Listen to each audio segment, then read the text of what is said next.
Permaneça longe de igrejas que são moldadas pela cultura deste mundo, afaste-se de igrejas que são moldadas pela sociedade.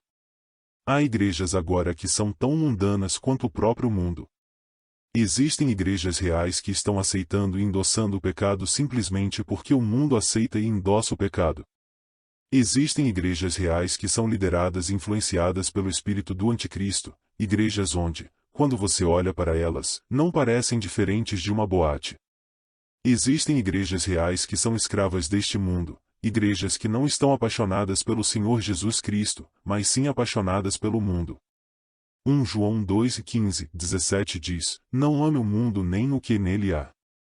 Se alguém ama o mundo, o amor do Pai não está nele, pois tudo que há no mundo, a cobiça da carne, a cobiça dos olhos e a ostentação dos bens, não provém do Pai, mas do mundo. O mundo passa, e também a sua cobiça, mas aquele que faz a vontade de Deus permanece para sempre. Existem igrejas que estão apaixonadas pelo mundo, então mantenha-se longe de igrejas que estão apaixonadas pelo mundo. Existem igrejas onde você poderia frequentar por um ano inteiro e não ouvir uma única mensagem ou sermão sobre pecado, a palavra pecado nunca é mencionada. Sim, você ouvirá um sermão sobre como Deus quer abençoá-lo, ouvirá um sermão sobre o quão maravilhosamente bom você é, ouvirá sermões que alimentam a autoestima, mas nessas igrejas você nunca ouvirá aquela palavra de 6 letras, pecado. No entanto, essa palavra de 6 letras é meu maior problema e seu maior problema, pecado. Mantenha-se longe de igrejas que não falam sobre pecado, afaste-se de igrejas que aceitam o pecado, afaste-se de igrejas que endossam o pecado. Pastores agora pregam o que as pessoas querem ouvir. Uma vez vi uma igreja realizar uma pesquisa na comunidade local, indo de porta em porta, perguntando o que gostariam de ver mais na igreja e quais tópicos não queriam ouvir na igreja. Uma igreja não deve ser moldada pelo que as pessoas querem ouvir e pelo que não querem ouvir. Uma igreja deve ser moldada pelo que a Bíblia diz e apenas pela Bíblia. Alguns pregadores estão mais interessados em conseguir pessoas na frequência de sua igreja do que almas no céu, e isso é perversidade até o âmago. Algumas igrejas não estão interessadas para onde sua alma vai após você morrer, elas não se importam nem um pouco. No entanto, o interesse é o seu dinheiro. Estou pregando para você hoje sem agenda oculta. Eu não quero o seu dinheiro, não quero que compre meus produtos, porque não tenho nenhum para vender. Não quero que compre meu livro, pois nunca escrevi um. Estou aqui com uma única agenda hoje, e é para que você não ame este mundo. Não ame o mundo, ame Jesus Cristo, ame sua fidelidade, ame sua bondade, ame toda a sua retidão. Frequente uma igreja que ame a Deus e não ame o mundo e as coisas do mundo. Existem igrejas que estão escravizadas a este mundo. O que a sociedade faz, essa igreja faz. O que a sociedade adota, essa igreja adota. O que a sociedade endossa, essa igreja endossa. O que te faz pensar que quando o anticristo vier e a marca da besta estiver sendo imposta e aceita no mundo, essas igrejas não aceitarão e endossarão sua marca? Elas já estão alterando os padrões bíblicos para se adequarem às normas sociais. Fundamentalmente, acredito, sem sombra de dúvida, que quando a marca da besta chegar, e está chegando, haverá igrejas e pastores que incentivarão e endossarão a marca da besta para suas congregações. Você sabe que estou dizendo a verdade. Se eu lhe pedir para nomear um pregador que você acha que endossaria o anticristo agora, tenho certeza de que você poderia nomear alguns. Você está vivendo em dias malignos e perversos, está vivendo em tempos perigosos, está vivendo em dias onde espíritos sedutores estão prevalecendo, está vivendo em dias onde doutrinas de demônios estão prevalecendo. Atualmente, uma tendência está surgindo em certas igrejas ao redor do globo. Essas congregações estão atraindo grandes multidões ao entregar mensagens que se alinham aos desejos de suas audiências, em vez de mensagens que desafiam ou fornecem a orientação espiritual que a audiência realmente pode necessitar. O propósito de uma igreja transcende a melhoria pessoal voltada para aumentar a autoestima ou ensinar os fiéis a acumular riquezas. Em vez disso, sua missão central é aprofundar o relacionamento individual com Jesus Cristo. É um lugar para proclamar o evangelho transformador da salvação que Jesus Cristo oferece. Uma igreja, independentemente de sua localização, deve funcionar como um farol orientador dentro de sua comunidade, um farol de direção espiritual apontando o caminho para Jesus Cristo e seu amor incondicional. Há uma preocupação urgente de que a igreja esteja sob cerco por forças malévolas. O adversário busca infiltrar e comprometer a integridade da igreja à medida que nos aproximamos dos tempos que anunciam a segunda vinda de Cristo. Testemunharemos o impacto dessas batalhas em diferentes segmentos da igreja. Em 2 Timóteo 4:1-5, Paulo nos exorta: conjuro-te, pois, diante de Deus e do Senhor Jesus Cristo, que há de julgar os vivos e os mortos, na sua vinda e no seu reino, que pregues a palavra, instes a tempo e fora de tempo, redarguas, repreendas, exortes, com toda a longanimidade e doutrina. Porque virá tempo em que não suportarão a sã doutrina, mas, tendo comichão nos ouvidos, amontoarão para si doutores conforme as suas próprias concupiscências, e desviarão os ouvidos da verdade, voltando às fábulas. Tu, porém, sê sóbrio em tudo, sofre as aflições, faze a obra de um evangelista, cumpre o teu ministério. Este trecho das Escrituras nos diz que chegará um momento em que algumas igrejas preferirão dizer às pessoas o que elas querem ouvir, em vez da palavra de Deus que elas precisam ouvir. Paulo nos alertou que esse tempo chegaria, e a verdade é que podemos ver que ele chegou e está aqui há bastante tempo. Cada vez mais pessoas estão se afastando da sã doutrina, como a doutrina do arrependimento. As pessoas consideram o arrependimento como se fosse um ensino antiquado que só ocorria na Bíblia. Mas mesmo nos dias em que vivemos agora, somos chamados a nos arrepender e a crer. A Bíblia diz: vinde como estais, mas não diz: permanece como estás.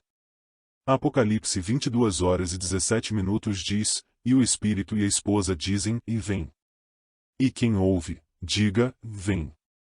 E quem tem sede, venha, e quem quiser, tome de graça da água da vida. Deus não diz: arrume sua vida primeiro e depois venha. Não, quem quiser, venha. Se você é adúltero, venha; se é fornicador, venha; se é alcoólatra, venha; se é mentiroso, venha; se é idólatra, venha; quem quiser, venha. Deus exige que confessemos e abandonemos nossos pecados quando nos aproximamos dele, mas ele nos recebe exatamente como somos e começa a nos transformar à medida que nos submetemos a ele em obediência. Sim, venha como está, mas não permaneça como está. Infelizmente, muitas igrejas agora pregam às pessoas e dizem que elas podem permanecer como estão. Quero dizer, você pode frequentar uma dessas igrejas por um ano inteiro e nunca ouvirá um sermão sobre pecado ou arrependimento. Cada vez mais pessoas estão se dirigindo para doutrinas feitas pelo homem que estão enraizadas em desejos carnais. A mensagem do Evangelho não é uma mensagem fácil de ouvir ou aceitar porque ela revela quem você realmente é. Alguns dos primeiros seguidores de Jesus reclamaram de algumas das palavras do Senhor e até se afastaram do Senhor Jesus Cristo. João 6:60-66. Ao ouvir isso, muitos de seus discípulos disseram: esta palavra é dura, quem pode aceitá-la? Sabendo que seus discípulos estavam murmurando sobre isso, Jesus disse: e isso os escandaliza? E se vocês vissem o Filho do Homem subindo para onde estava antes? O Espírito é que vivifica, a carne para nada aproveita. As palavras que eu vos tenho dito são Espírito e são vida. Mas há alguns de vós que não creem. Pois Jesus sabia desde o princípio quais eram os que não criam e quem o havia de trair. E acrescentou: por isso é que eu vos disse que ninguém pode vir a mim, se pelo Pai não lhe for concedido. Desde então, muitos dos seus discípulos voltaram atrás e não andavam mais com ele. No contexto da igreja pós-moderna de hoje, há uma tendência perceptível de congregações e líderes se distanciarem de verdades desafiadoras e difíceis. Igrejas que antes eram baluartes de ensino bíblico sólido estão cada vez mais mudando suas mensagens para se alinharem com as normas sociais, mesmo quando essas normas contradizem os ensinamentos explícitos da Bíblia. No cerne de cada pessoa há um desejo e anseio por Deus. Eles podem negar e suprimir esse anseio por ele e viver uma vida insatisfeita. Mas Deus fez com que todos tivéssemos uma consciência que é movida, cutucada e perturbada quando ouve a mensagem do Evangelho. Por que a consciência humana se perturba ao ouvir a mensagem do Evangelho? Porque ela sabe que a mensagem do Evangelho é verdadeira. Quando as pessoas ouvem que há um Deus que criou os céus e a terra, sua consciência lhes diz que é verdade, que tudo não poderia estar aqui por acidente. O mundo e todas as suas complexidades não poderiam ser formados por acaso. Quando as pessoas ouvem que Deus as criou, que Ele as formou, que Ele as projetou à sua própria imagem, e que os seres humanos não são animais nem um acidente do processo evolutivo, sua consciência lhes diz que isso é verdade. Quando as pessoas ouvem que o Deus que criou este universo e o Deus que criou a humanidade, portanto, espera que sua criação o ame e obedeça às leis que Ele estabeleceu em seu universo, suas consciências lhes dizem que isso também é verdade. Mas por que as pessoas lutam contra o que sua consciência está dizendo se elas sabem que isso é verdade? A resposta é simples: a mensagem do Evangelho nos revela que todos somos culpados. Quem quer ouvir que é culpado? É por isso que as pessoas suprimem a mensagem do Evangelho, porque a mensagem do Evangelho aponta o dedo para você, para mim, e nos diz que todos somos culpados e que falhamos nas leis deste Deus infinito. E é por isso que em 2 Timóteo 4:03 nos diz que chegará o tempo em que não suportarão a sã doutrina, mas, segundo as suas próprias concupiscências, amontoarão para si mestres, tendo comichão nos ouvidos. As pessoas não querem ouvir a mensagem do Evangelho porque ela aponta o dedo para você, para mim, e nos diz que todos somos culpados e que falhamos nas leis deste Deus infinito que estabeleceu requisitos para nós que não cumprimos.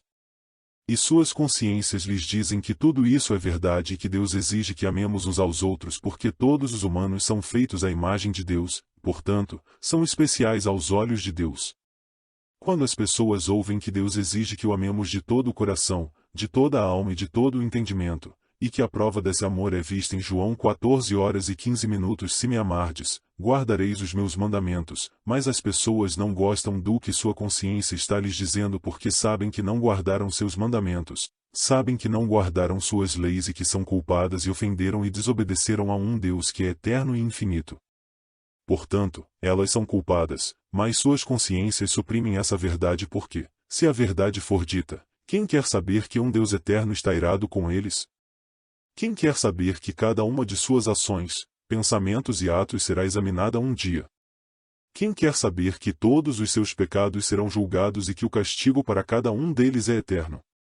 Quem quer saber que passará a eternidade no lago de fogo? Então, as pessoas vão querer ouvir coisas que as agradem. Mantenha-se longe de igrejas que querem agradar você e sua carne. Frequente uma igreja que quer agradar a Deus e somente a Deus.